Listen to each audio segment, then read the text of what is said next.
গ্রামের এক কোণে থাকতেন এক শান্ত স্বভাবের দাদু। তার ছোট্ট ঘরে ছিল একটি পুরনো দেয়াল ঘড়ি।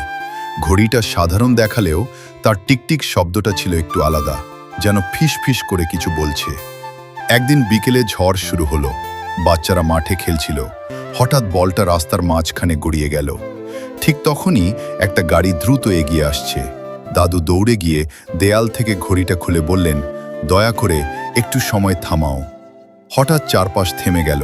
বৃষ্টি মাঝ আকাশে ঝুলে রইল। গাড়ির চাকা ঘোরা বন্ধ, বাচ্চারা স্থির। দাদু ধীরে ধীরে গিয়ে বলটা সরিয়ে দিলেন। তারপর আবার বললেন, এবার চলুক। সবকিছু আবার স্বাভাবিক হয়ে গেল। কেউ কিছু বুঝতেই পারল না। কিন্তু সেদিন রাতে ঘড়ি ফিস ফিস করে বলল, প্রতিবার সময় থামালে তোমার নিজের সময় কমে যায়।